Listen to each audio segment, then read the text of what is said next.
Sir ನನ್ನ ಹೆಸರು ಅಪೂರ್ವ ಅಂತ BA ವಿಭಾಗ. ನನ್ನ ಕ್ವಶನ್ ಬಂದು ಸರ್, ಹೆಚ್ಚುತ್ತಿರುವ ಈ ಒಂದು ಖಾಸಗೀಕರಣದಲ್ಲಿ ಖಾಸಗಿ ವಲಯಗಳಲ್ಲಿ ಸಮಾನತೆಯನ್ನು ಕಂಡುಕೊಳ್ಳಲು ಎಷ್ಟರ ಮಟ್ಟಿಗೆ ಮೀಸಲಾತಿ ಅವಶ್ಯಕತೆ ಇದೆ? ಎಸ್ ಖಾಸಗೀಕರಣ ಆಗೋಗಿದೆ. ಈಗ LPG ಬಂತಲ್ಲ, ಲಿಬರಲೈಜೇಷನ್, ಪ್ರೈವೇಟೈಸೇಷನ್, ಗ್ಲೋಬಲೈಜೇಷನ್, ಎಲ್ಲ ಕ್ಷೇತ್ರಗಳು ಕೂಡ ಖಾಸಗೀಕರಣ ಆಗಿದೆ.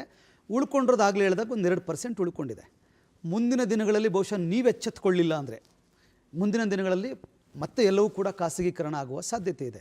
ಈಗ ರೆಮಿಡಿ ಏನು? ಅಗೇನ್ ಕಾನ್ಸ್ಟಿಟ್ಯೂಷನಲ್ ರೆಮಿಡಿ ಏನು ಅಂದರೆ, ಯಾವುದೇ ಖಾಸಗಿ ಕ್ಷೇತ್ರ ಒಂದು ಭೂಮಿಯನ್ನಾಗಲಿ, ಒಂದು ಕರೆಂಟ್ ಆಗಲಿ, ಒಂದು ಯಾವುದೇ ಒಂದು ಫೆಸಿಲಿಟಿ ನೀರಾಗಲಿ ಅಥವಾ ಮಾನವ ಸಂಪನ್ಮೂಲವನ್ನಾಗಲಿ ಈ ಸಮಾಜದಿಂದನೇ ತೆಗೆದುಕೊಳ್ಳುತ್ತೆ. ಅದು ಸರ್ಕಾರದಿಂದನೇ ತೆಗೆದುಕೊಳ್ಳುತ್ತೆ. ಸಮಾಜ ಮತ್ತು ಸರ್ಕಾರದ ಸಹಾಯ ಪಡ್ಕೊಂಡು ಒಂದು ಖಾಸಗಿ ಕ್ಷೇತ್ರ ಅಥವಾ ಖಾಸಗಿ ಸಂಸ್ಥೆ, ಖಾಸಗಿ ಕೈಗಾರಿಕೆ ಯಾವುದೇ ಒಂದು ಸೃಷ್ಟಿ ಆದರೂ ಕೂಡ according to law, according to constitution ಅಲ್ಲಿಯೂ ಕೂಡ ಮೀಸಲಾತಿ ಜಾರಿಯಾಗಬೇಕು. ಯಾಕೆಂದರೆ ಪ್ರಾತಿನಿಧ್ಯ ಅಲ್ಲೂ ಕೂಡ ಇರಬೇಕು. ಖಾಸಗಿ ಕ್ಷೇತ್ರದಲ್ಲಿಯೂ ಕೂಡ ಮೀಸಲಾತಿ ಬೇಕು ಅಂತಕ್ಕಂಥದ್ದು ಭಾಳ ದೊಡ್ಡ ಕೂಗೆದ್ದಿದೆ.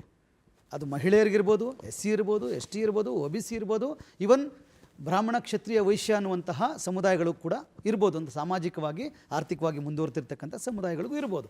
ಯಾವುದೇ ಸಮುದಾಯಕ್ಕೂ ಕೂಡ, ಪ್ರತಿಯೊಂದು ಸಮುದಾಯಕ್ಕೂ ಕೂಡ ಖಾಸಗಿ ಕ್ಷೇತ್ರದಲ್ಲೂ ಮೀಸಲಾತಿ ಜಾರಿ ಆಗಬೇಕು ಅಂತಕ್ಕಂಥದ್ದು ತುಂಬ ದಿನಗಳ ಹೋರಾಟ ಇದೆ.